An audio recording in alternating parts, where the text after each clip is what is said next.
Olha, se o PT, a esquerda, quisesse uma relação com a igreja, só tem um jeito, é deixar de ser de esquerda.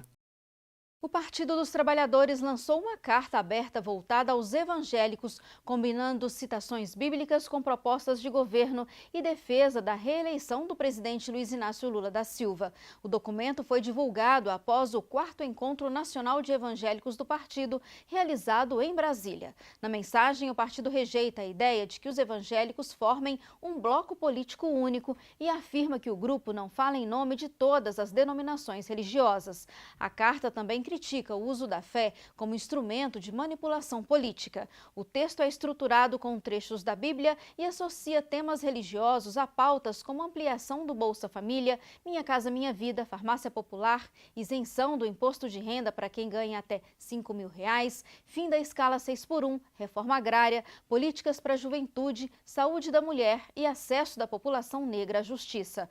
A iniciativa ocorre no momento em que o PT tenta reduzir a distância em relação ao eleitorado evangélico, onde Lula enfrenta resistência. O movimento também ocorre em meio à disputa política com adversários como o senador Flávio Bolsonaro, do PL, nome mais citado como um dos principais opositores no campo petista. Nos bastidores, o debate ganhou novos contornos após trocas de críticas entre a primeira-dama Janja e o pastor Silas Malafaia, ampliando a tensão sobre a relação entre política, religião e a corrida eleitoral de 2026. Nós vimos aí que a intenção é fazer um aceno, né, ao meio evangélico especificadamente, para ali conseguir um capital político, que é a grande demanda da esquerda, onde a esquerda tem uma maior dificuldade, que algumas delas é na classe média e também no meio evangélico. Lembrando que a religião evangélica é a que mais cresce no Brasil nos últimos anos, né? E segundo dados aí, poderá ser a maior grupo religioso no Brasil. E aí a esquerda viu que perdeu espaço com essa ascensão da direita no Brasil e com pautas de valores morais judaicos cristãos, que veio de um movimento pós-revolta ao PT ali contrária ao PT. O PT veio com uma sequência de escândalos de corrupção, né? Sim. Nem sempre foi assim. A esquerda e a igreja evangélica brasileira, e quando eu falo igreja evangélica, eu estou generalizando o conceito de evangélico ali para ficar mais claro. A maior parte das igrejas evangélicas, ou as principais denominações evangélicas, pentecostais e neopentecostais, não eram distantes da esquerda antes disso. Pelo contrário, o próprio Silas Malafaia, que hoje é um grande opositor da esquerda, foi apoiador do Lula. Se eu não me engano, apoiou Dilma no seu primeiro mandato. Então a esquerda não era distante da igreja evangélica nos anos 2000, não. O que houve foi um distanciamento. Esse distanciamento aconteceu com a direita e o bolsonarismo. Houve uma maior atenção a pautas morais e conservadoras. E aquilo que era óbvio ficou claro, né? Que é a igreja cristã evangélica, ela tem no espectro político inclinação mais à direita. Existem pautas que foram capturadas, Marcos, pela esquerda, como a pauta da política pública, vamos assim dizer, né? As pautas, por exemplo, as minorias, são pautas que foram capturadas ideologicamente, né, pela esquerda ao longo do tempo. Porém, como são progressistas,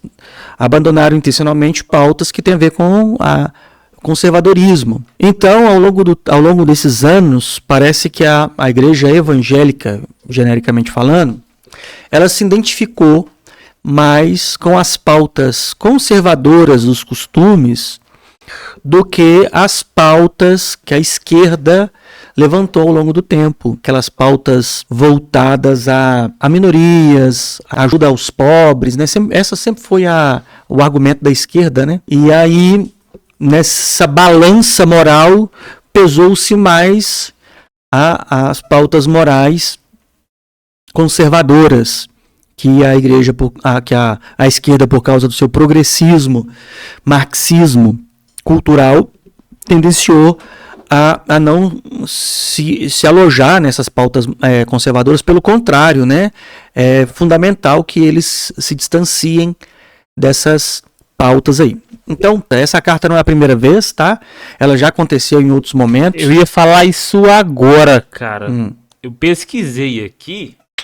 E em 2022, pastor, o Lula fez a mesma coisa. Tô com a reportagem aqui da revista Veja. Exatamente no dia que ele lançou a carta. Foi numa quarta-feira, dia 19, nas vésperas da eleição, que ele concorreu contra o Bolsonaro. Cara, se eu não me engano aqui, tava maio, mas 19 de setembro de 22. Mas eles estão tentando capturar esse capital político mais cedo. Até mesmo porque existe uma pequena fatia de um movimento evangélico progressista que já anda com o PT há algum tempo. Eu costumo dizer aqueles que deixaram a obra de Cristo, fizeram do evangelho uma questão de pauta, meramente pauta social.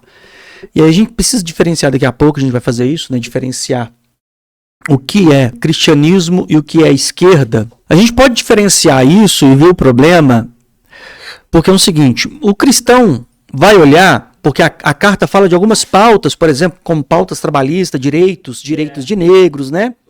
Algumas aqui, ó. Ampliação do Bolsa Família, fim da escala 6x1, Bolsa Farmácia. Na carta, ele coloca trechos e versículos bíblicos, né? O objetivo, de fato, é capturar o povo evangélico, né? Na disputa contra o Flávio, justamente dentro do que o senhor falou, porque ele entendeu que, de fato, a direita tem a tendência de ter um maior apoio aí do público evangélico. Então, ele sabe que ele precisa capturar aí estes votos. Exatamente. Antes de 2016, para pôr uma data mais específica, no Brasil não havia uma identidade política objetiva pós-ditadura militar. Ali a partir das diretas e tal, não havia uma identidade política brasileira. O que tinha, na verdade, não havia as divisões políticas bem identificadas. Mas é aí que acontece. Quando começou a ter essa identidade, e a identidade da direita no Brasil se estabeleceu objetivamente nas pautas morais. Certo. Podemos dizer, em 2016, através do Bolsonaro, um movimento que foi trazendo a identidade da direita, que se estabeleceu recentemente como o bolsonarismo. Uhum. O que é bolsonarismo? É uma percepção do que é a direita a partir das pautas morais. Acompanha algumas outras pautas, como liberdade econômica e tal, mas não é a grande pauta. A grande pauta bolsonarista são as pautas morais, para depois passar em liberdades econômicas. Então, a igreja evangélica abraçou isso a partir das pautas morais que Bolsonaro vem levantando ao longo do tempo. E aí a gente pode discutir qual que é a relação da igreja com o que é a esquerda. A primeira coisa é que a esquerda carrega pautas que são, assim, opostas a toda a matriz do evangelho.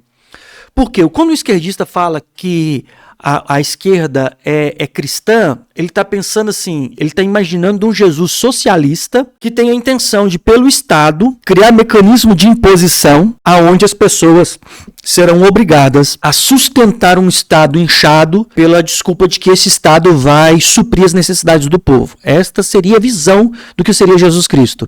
Mas Jesus Cristo é pelo amor, é pela divisão, né, dos bens, né? Quantos cristãos nós vemos no evangelho, né? Eles dividiam o que tinham, né? Não é uma coisa. Você olha para isso e fala assim, mas isso aqui é socialismo. Eles estão dividindo os que tinham.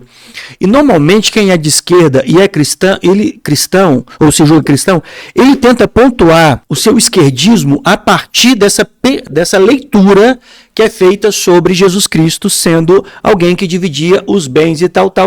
Pois bem, vamos lá. O primeiro erro está aqui. Todas as pessoas no evangelho, que dividiam o que tinham, faziam isso voluntariamente.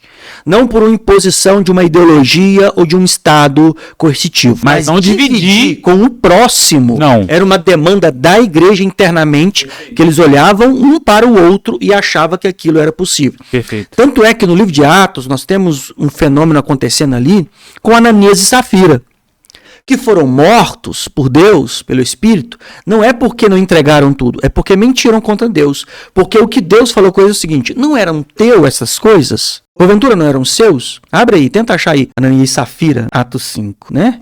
Isso. Leia para nós aí. Vai dizer assim, Atos capítulo 5, versículo 1. Mas um certo homem chamado Ananias, com Safira, sua mulher, vendeu uma propriedade e reteve parte do preço, sabendo também sua mulher, levando uma parte e depositou aos pés dos apóstolos. Disse então Pedro: Ananias, por que encheu Satanás o teu coração para que mentisses ao Espírito Santo e retivestes parte do preço da herdade? Então, para aí. Então, eles pegaram tudo que tinham. E por que a igreja fazia isso? Primeiro, era um cenário de oposição de Roma. Quando Roma estava descobrindo a comunidade que eles chamavam dos rebeldes, outros do caminho, qual que era a forma de poder reter esse povo? A primeira coisa é mexer nos bens. E o que eles entenderam? Então, vamos pegar o que a gente distribui, vamos suprir a necessidade de todos. Você não tendo patrimônio, você não tem Roma contra você. Aí, eles fizeram isso, só que eles reteram parte. Aí falou: por que Satanás encheu o coração de vocês e vocês retiveram parte desse dinheiro? Versículo 4. Guardando-a, não ficava para ti? E vendida, não estava em teu poder? Porque formaste esse desígnio em teu coração? Não mentiste aos homens, mas a Deus. Então, olha, qual que é o argumento aqui? Não era seu? Você não precisava fazer isso, era seu. Entende? Então, a diferença aqui é o seguinte: quando alguém de esquerda diz, olha, Jesus apoiava que dividia o que tinha, não tem um cristão na face da terra que não apoia isso. Entende? Qual que é a diferença? Que dentro do marxismo cultural, o cristianismo é o grande opositor, porque o Estado passa a ser a mãe. Sim. E você é obrigado a entregar ao Estado o que você tem. As pessoas não podem acumular bens e riquezas, entende? Sim. Então esse é o problema. Então por quê? Primeiro ponto é esse: a esquerda, ela por si só é contrária ao fundamento do evangelho, que o evangelho, ao ponto de servir ao outro que tem, não é de forma coercitiva. Se a pessoa quiser ficar com o que ela tem o direito de ficar. Versículo 4. Ela não é obrigada. Entende? Então é diferente isso. E sem contar as outras pautas identitárias, da alteração do princípio bíblico da criação e da formação da humanidade, em que distintamente configura o que é o homem e o que é a mulher, e os seus distintos papéis. Valores que são inegociáveis, como fidelidade, monogamia, casamento heterossexual, justiça de Deus. Então a gente pode falar, pastor, que a esquerda, ela não só viola detalhes pequenos que a gente pode fazer vista grossa, mas que ela, em quase toda a sua totalidade, se não toda, viola todos os princípios da fé. Totalmente. Se alguém de esquerda for sincero e pegar o evangelho, pegar a catequese bíblica e pegar as pautas de esquerda de forma honesta, ele vai ver que está diametralmente oposto. Esses dois fundamentos são diferentes, são opostos. Aquele presidente daquele partido do PCO, tenta achar o nome dele aí. Rui Costa Pimenta, se eu não me engano. Vê se é esse mesmo. Rui Costa Pimenta. Então, ele é muito sincero. Ele é um cara extremamente sincero acerca da esquerda. Ele falou assim, olha, a revolução para acontecer, ele tem um inimigo muito direto. É o cristianismo. Por quê? A revolução marxista, que é a base do movimento de esquerda, para poder acontecer, ele precisa abrir mão de alguns valores morais. Porque é necessário que, para alcançar o objetivo, você possa traçar caminhos livres, porque o que é mais importante é o objetivo e não o processo. Então, para isso, a revolução marxista necessariamente tem um inimigo que é muito apegado a valores morais, que é o cristianismo. Então, nesse sentido. Então, eu costumo dizer uma frase que não é minha, né? Ela é uma frase que está aí, que é o seguinte: se você é cristão mesmo, se você é cristão e é de esquerda, 3 coisas acontecem, que nem eu disse lá no vídeo. A primeira pode estar acontecendo é que você não sabe o que é esquerda. A segunda é que você não sabe o que é cristianismo. Ou a terceira, você não sabe nenhuma das 2 coisas. É o possível.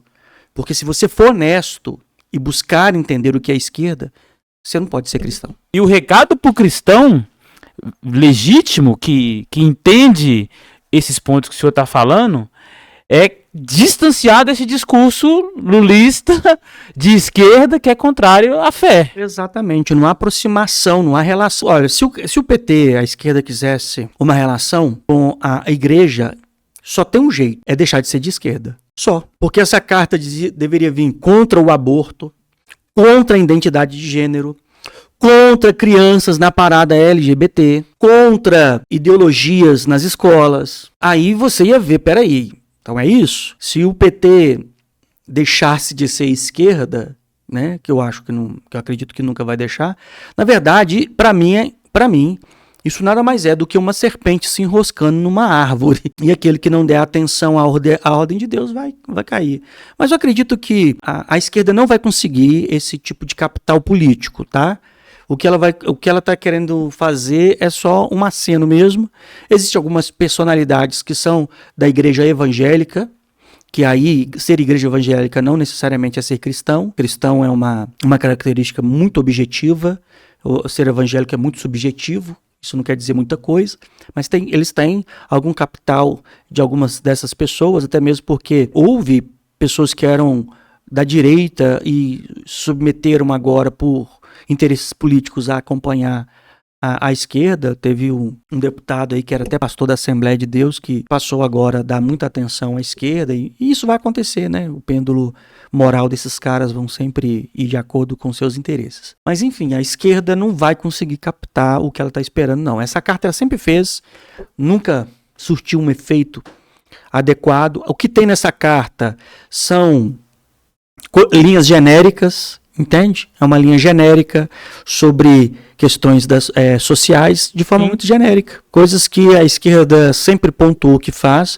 mas o que a direita, que os evangélicos conservadores têm por pauta, não está nessa carta, então isso não move. Nada. Eu anotei aqui, não tem nada. Não, nada. Que fala assim, isso aqui vai ajudar um princípio da família cristã, não tem. Então isso é loucura acreditar que a esquerda tem alguma pauta justa, sincera e sequer cristã. Entende? Não tem, cara. Não tem. Agora, eu estou falando com você. Você tem um joinha aqui, uma mão, um dedinho assim, olha, clica nele agora. Esse chamado é para você. Você que não se inscreveu ainda, eu estou falando com você mesmo que não se inscreveu. Você que está aí agora, no seu sofá, na sua casa, no teu carro, e ainda não se inscreveu, eu estou falando com você. Agora!